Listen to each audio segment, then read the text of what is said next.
Baligtad na talaga ang mundo. Ang anak na ang may pamana sa ina. Nang maglaya si Joanna, napilitan si Nanay Josephine na akuin ang utang niya. Pero nang hindi siya makapagbayad sa tinderang si Grace, galit na galit itong pinagmumura siya.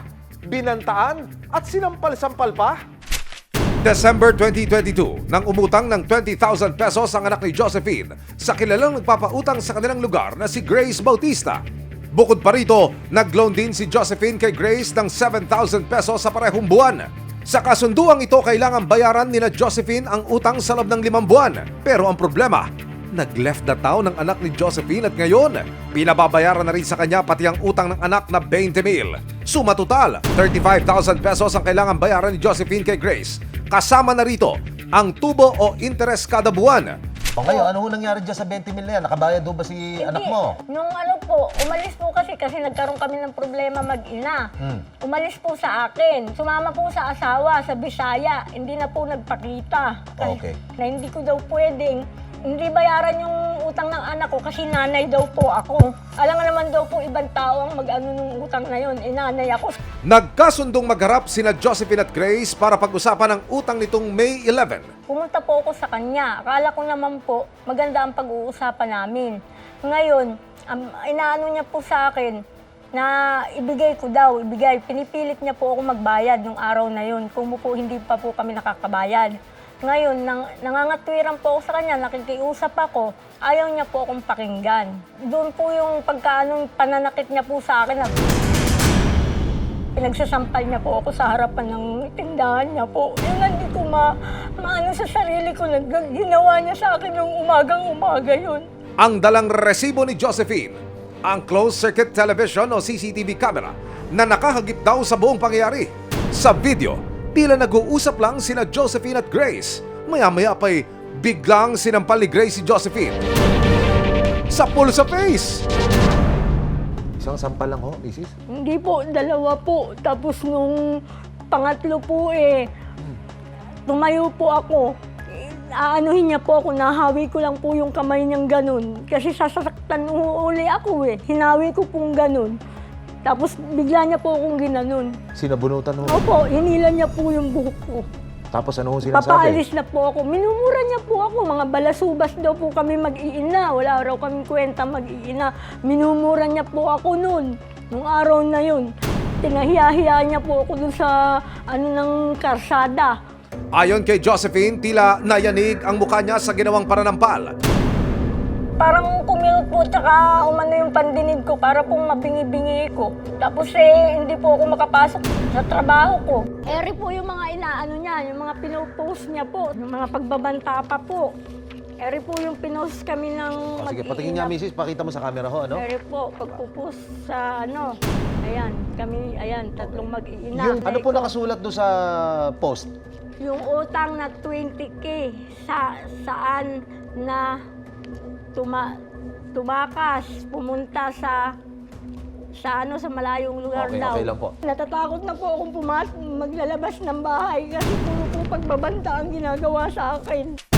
Nang dahil sa utang ni Josephine at ng kanyang anak na umabot sa 27,000 pesos, hindi lang mag-asawang sampal ang inabot niya mula sa taong nagpautang sa kanila na si Grace.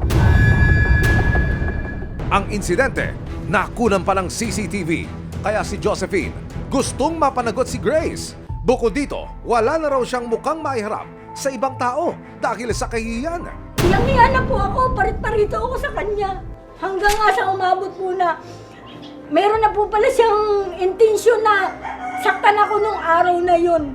Araw na yun, di ako nakapasok. Nagpa-medical ako, tapos yung po, talagang hanggang gabi, nararamdaman ko yung ginawa niya sa akin. Ang gustong mangyari ngayon ni Josephine, mapanagot si Grace sa ginawa nito sa kanya.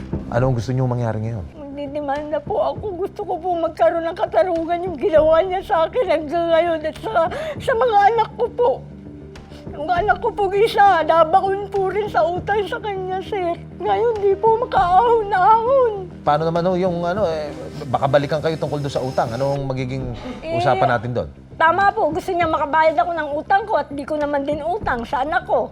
Di ko kinakatuwa yung utang. Kaso nga po, yung pananakit niya at pamamahiya niya at pinopost niya po kami lahat. Kami sira-sira na, sir, sa mga tao. Agad nakipag-ugnayan ang resibo sa barangay hall ng Paitan sa Baliwag, Bulacan para idulog ang reklamo ni Josephine. Sinampal nila ng demand letter si Grace para sa isang harapan. Pero nang dumating ang itinakdang araw, walang grasya. No show si Grace sa barangay. Sapagkat wala pa rin naging maayos na kasunduan sa usaping ito at hindi na dumadalo sa mga paghaharap si Ginang Grace Santa Maria, napagpasyahan na ng lupong tagapamayapan na pamitawan na ang kasong ito upang maiakyat na ni Ginang Josie Bautista sa korte ang usaping ito. Hanggang nitong June 19, pumayag na rin si Grace na ma-interview ng resibo. Inamin niya na sinaktan nga niya si Josephine pero ito'y dahil sa hindi raw pagbabayad ng utang sa itinakdang petsa ng bayaran. Napakahirap pong singilin. Nung una naman binigyan ko, hindi naman ganire. Okay naman. Yung pangalawa, ewan ko't naluloko na. Nagawa ko nga po yung kasi nga po ang hindi ko ina-expect na nung ibigay ko pera, okay sa kanila nung sa bayaran na, niluluko na po ako. Sabi po, hindi ko alam, wala akong pakalam sa utang niya. Handa ko pong harapin yung ikakasa niya sa akin. Karapatan niya po yun kung mapapatunayan niya. Pero yung pong atraso nila sa akin, narapin din po niya. Dahil dito, nagdesisyonang magsampa ng reklamo sa Small Claims Court si Grace laban kay Josephine. Nag-file po ako ng small claim sa paniningil po. Kasi nga po, ayaw na niyang magbayad, lalo na po ngayon. Hindi ko na daw po siya pwedeng lapitan. Kaya po, dinaan ko na po sa legal po. Samantala, nagsampa na rin ng counter-reklamo si Josephine laban kay Grace. Nire-recommend ko sa prosecutor na kaso yung slight physical injury po. Yung penalty ko nun ay 30 days na imprisonment at may fine po yun, may multa. Yung tungkol sa hiram na pera, kasi hiram pa rin mo na pera. Kumbaga, obligasyon pa rin yun. Itutuloy ko po kasi kahit naman po magkaayos kami, hindi naman po magpapaayos yun. Harapin ko naman po kung paano nangyari, kung anong dahilan. Kapag gipit, marami ang sa utang kumakapit. Pero wag naman sanang umabot ito sa pananakit.